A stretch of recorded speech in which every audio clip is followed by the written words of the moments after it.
Across the night full of stars, an owl and a kid on its back flew against the wind towards the North Star. Thankfully, Luz's grandma charmed his long wool coat with a warming spell, or else he'd be frozen up there. Luz was having trouble opening his eyes, but he tried his best so he wouldn't lose sight of the North Star. That is his only clue, and he grabbed at it so tightly. "Are you okay, Who?" Mr. Drizzle got worried. It's the first time he took Luz, or any other human kid, on his back.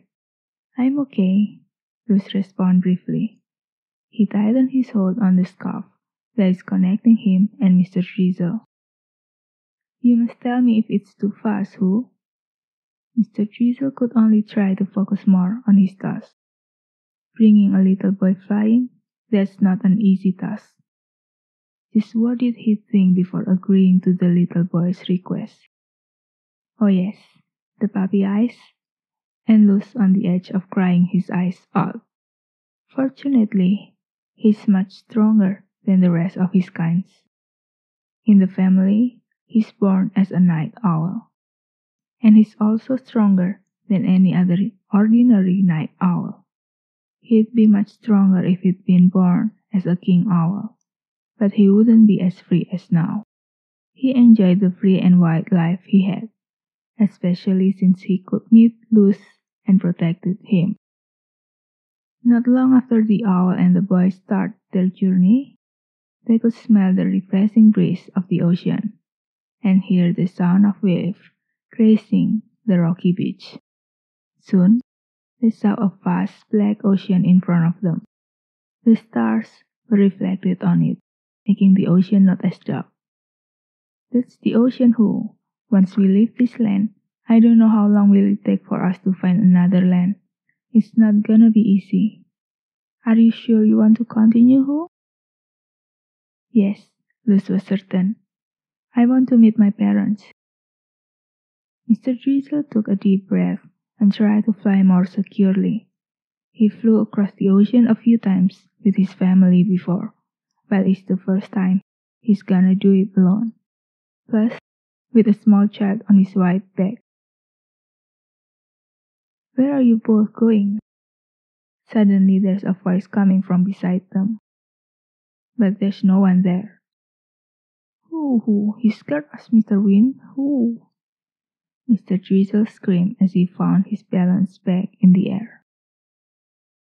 Luz got scared and confused, but he understood once he heard what Mr. Drizzle said. He never spoke to the Wind Fairy before, but he knew they exist. His grandma said they are the most friendly among the element fairies, and also the most playful. "Ha ha ha," the wind laughed out loud. "I'm terribly sorry. I didn't mean that, my friend." "Of course you don't, Who?" Mr. Drizzle, still upset. If he lost his balance, not only he'd get hurt, but Luz would also get hurt. He hated anyone who put Luz in danger. But the Wind Fairy continued speaking without minding the owl's tone. "So, where are you going this late at night?" "We're going to heaven, Mr. Wind," Luz answered politely. "Heaven?" The wind sounded confused. "If you want to go to heaven, why are you going this way?" "Because we need to follow the North Star to go there, Mr. Wind," Luz answered obediently once again.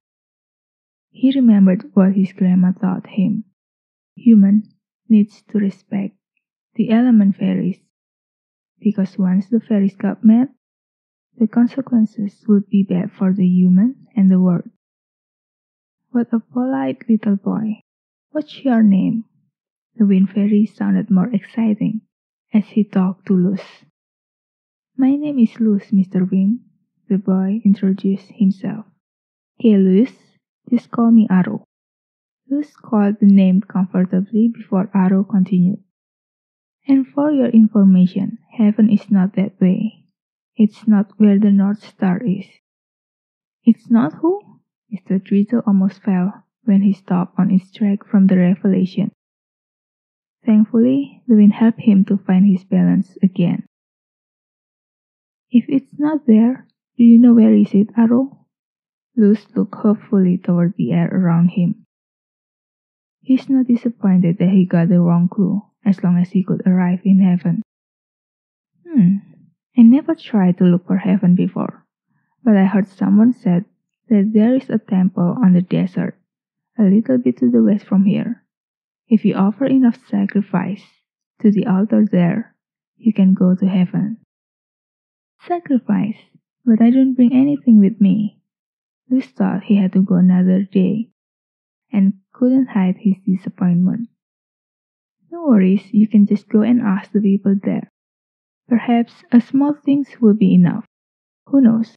Aro suggested and added, I'll go with you there. I'll make the trip more comfortable so we could arrive soon. Really? You'll help us?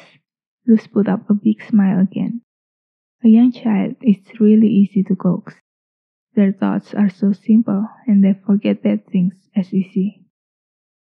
Of course, I'm bored anyway, so it's nice to play with you two tonight.